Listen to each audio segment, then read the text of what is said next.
ibere so pokpano ni na nyenye igbe gwanira ni na vano ni oye be meso he menita benita kukpa kege ige ezo imu igbina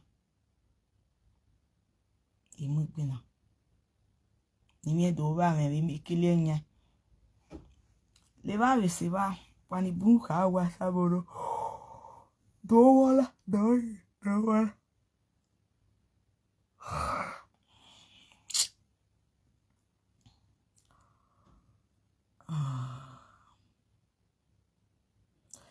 on a good apology by any. How can you any apology? Like I can't wait, okay. It should be from the inside. When I tell you, we no keke na ya with me. So pano no nyazo Maria be you wa osunu. La ma igbo se. Le va be se va. A hear me o le gan bu viojo. Mo di ton. Ema neme sunu da no ibie karo gwinya rokpa Yawe dama doge hemi no ya mo yo video wa gbo kan niyan aye gbinya no ka ndawo ira ebe bakin o ga gbe benesin o ga gbe benemila ogbe mila hwe we ri hun benu we dama doge wese ndama doge seti when Otion Atiti na hawe yemi ni yewu. Ian is able, let's give him a benefit of that.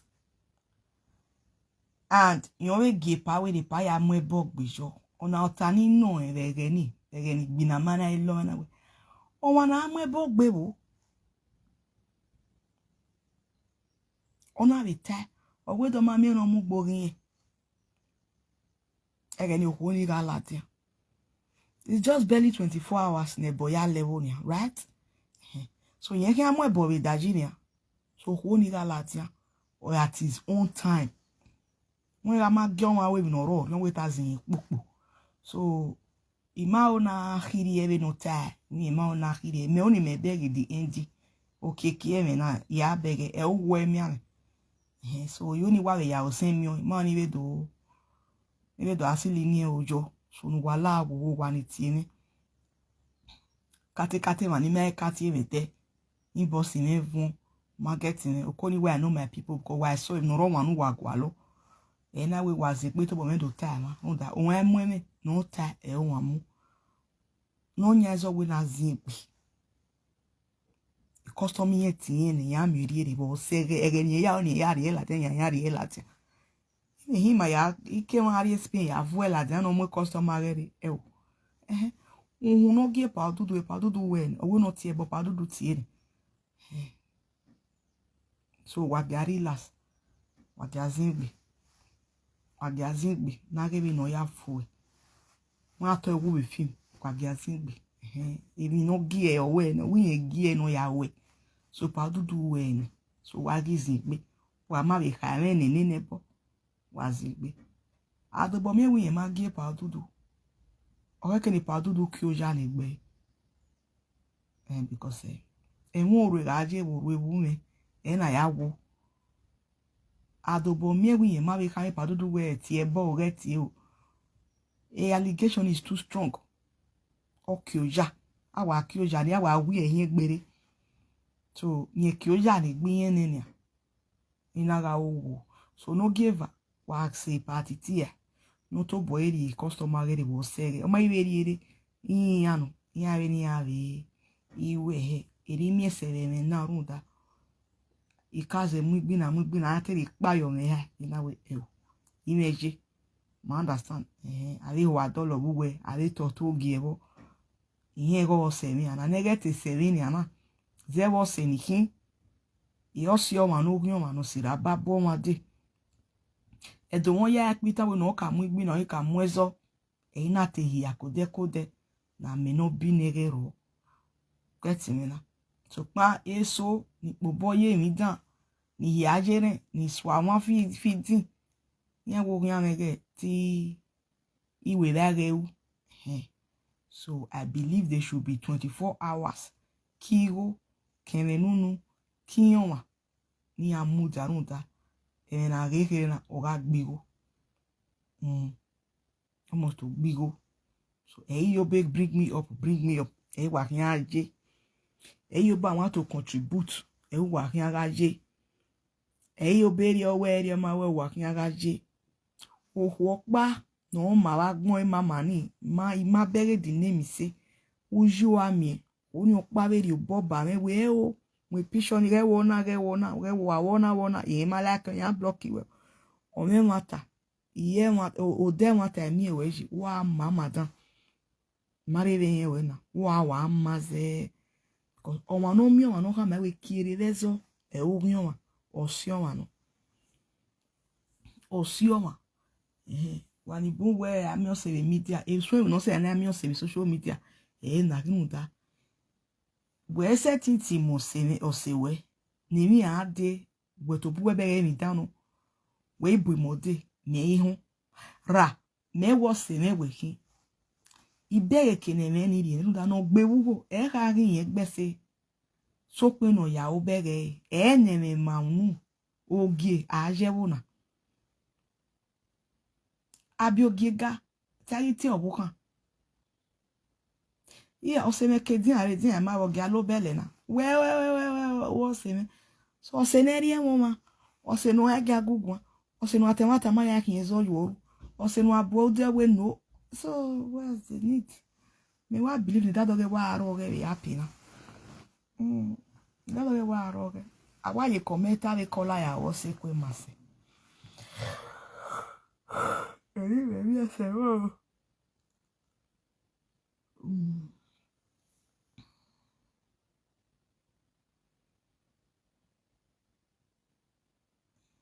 Nero tonani.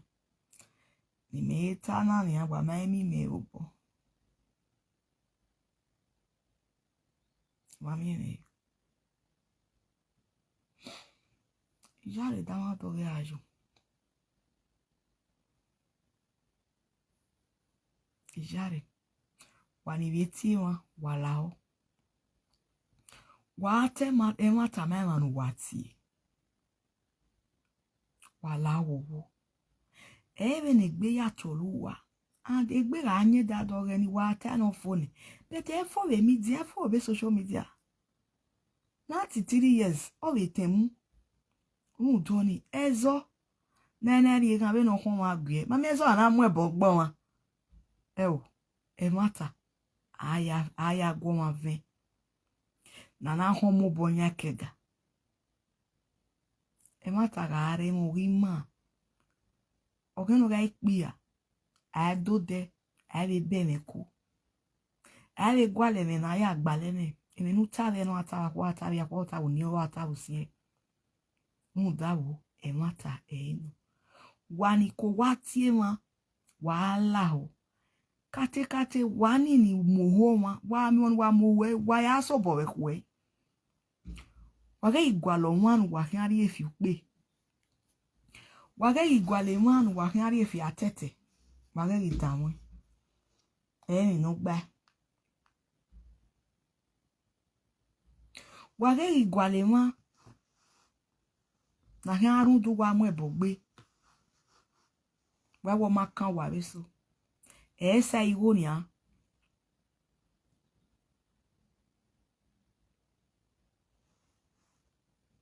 Dio anwe.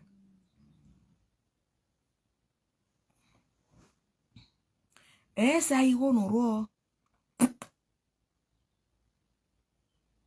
Wa labola wa. Emi no gba. Ona bia enwi na na yo bo ma si ra. Wa wo gba vena. O gbonu na. Ono na mania. Wa ti o wa. Wa nwe me wa nwo jo eko. Have me element of truth ibo. Enu wa ma wa ya swa ma fi we ke no ma ke kiri yan deji. Aluga rebe wo ke kire bo wa. E bobo wa. Rebe wo aluga ro. alungare bobo keke bebo wala wo waga gbere yo na ono wiro na ono vienere yore ero. I really don't know even wamiebo why wari rival ko ori akpu wayo ori ebe wa even ko en wariri why wa tota oyun wa re ju wa gui ehu wa re fi wa onwere ewe ona emi no dejo why wa ri re wa de data why wa go wa ga iti on wa ti sha why wa go lo mo wa mu fi eti wo lo go no wa give you joy waga imene hu wa mune ba where you know where wa saiki. It's quite unfortunate though.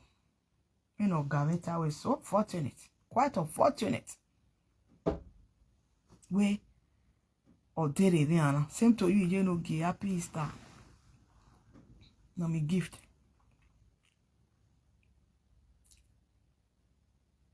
Odoma. Okay, double. Onye mweso oma dejo imenu wa mebo ima wa mebo wa waseti tota wa bewe Nigeria kakoka ko wariri aje muda you want the information are na both wrong and right wanu atena tana presenter akpanyo ware. But it's not left for the presenter to verify. It's not left for the presenter. Dojo dejo. Very majority mo gbese ka. Ere gbe me imeje. Undaga gyomo unwovi oyogo mozoe. Debe ni me ya sa ifu abo wari me ya fi ka mema. Era me akpe me omori ne finally. Na akwe very asset. Finally no. Because obi ade ti gbukpukpo ri ani. Wa go ga ige mi go yari re ye ko me. Ni aya delevi na aya seri ihe kukwa kere na wo wow so wala wo wa lu enwe na wa ga weto eno agwali ihe ma wetin agwali wo we no mi o meze so nu wa mu gi okagbe wa mu ade media o meze so na mu yegwe wa mu ade media same to you comfort. Monoma, same to you. Weseje, ide wo mota, wese. Me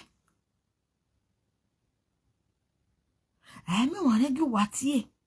We me ojo wi yore we ya tete ona run don na ni se we la are ba the data me.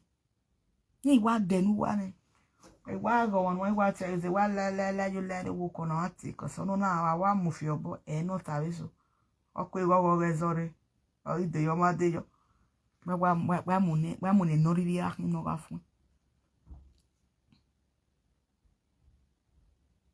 wa mu ni no ezo ni methodology wo wa obun se ni metawa bi bai mi ahin do bogbon abi bai ye ko ta we where we can only the working okay. When we soon we glad one, imo ari America. When we soon America, imo ari is Zealand. Owa soon wodo imo hu adidi. Enwe no. Enwe. Egwe ya luki. Eti. Eni ya na yeti uropa no dejo ero. Ewe to wi mu me o wa mu kakabo sopon panu igara boni zegbe ihe wa yo wa ya henyenye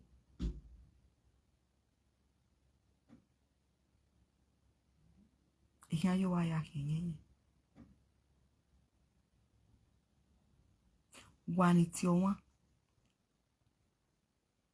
eze no keke gbuwa wa mu gi egbe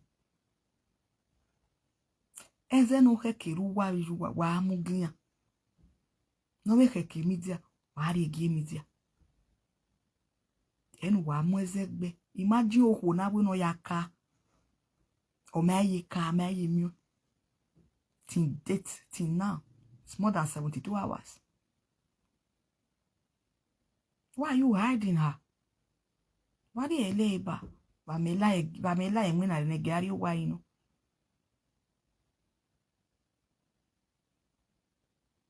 Eh?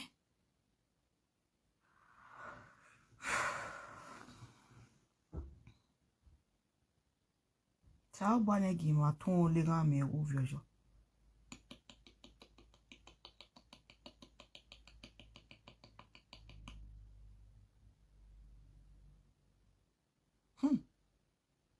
It's very unfortunate. Very, very. Why no ya dame? Mo no ma gbadu TikTok. Aleru dene beroe ala jama dene dere.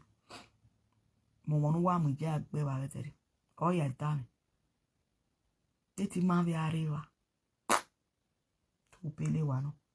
Tu afio yi ma.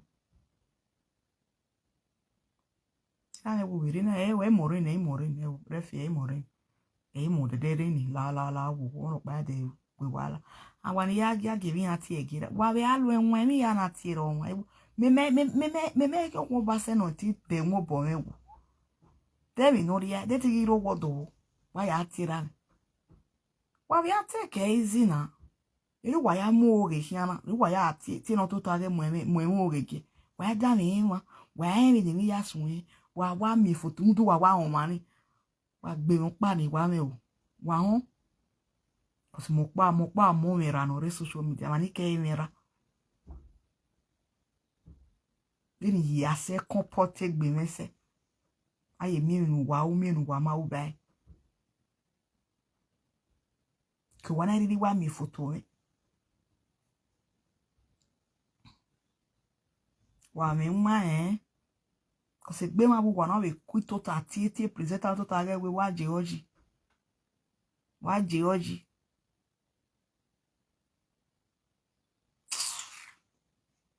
Ije me wa biomone o.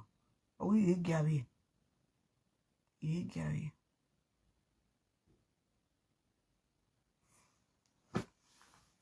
Me can ya kiss one, but in all, ni really again, understand. Your boy no, so we ain't in you. At least I get by, you know. So no way, in his own way. Now the end. My ya way. Now the end, now we know ya de. We know ya dona, we know ya so toy, now they. Kiss ukina ki father mo enana, emo mami okoni. Ewo ma wi yeri de wegi yeri no kin ya yari so na zegbe ni se go no yari maybe ori eri me mi se wa ni tie me we to Atiti iye me lu wayata e ma na ati gwegwan no now and e gwegwan so me de mo na ya go na Asaboro say no say e ma na to me te kita tele mi bai nye keni talola, nye keni ninyela. So waya ni tie me waya wa wese. So me itamu wana. Wa ale Atiti biti toko. So boy egwa wudo. Owe nye owi oha. Wari ege nye ka hon kuno so nane. Kokwo wa hon. Nye ka hen ya ne nye mubo nye kega. So na we zingbi. Na we hon na wuru wa zingbi ni ege. Ni you so do wa ma on water e na we ndo tamu wa e ki Asaboro wa we Asaboro emi ro no nya zo we na zigbe ni ye we he ye ye ze we ze ya dribble wa bai ndo tele eta waleta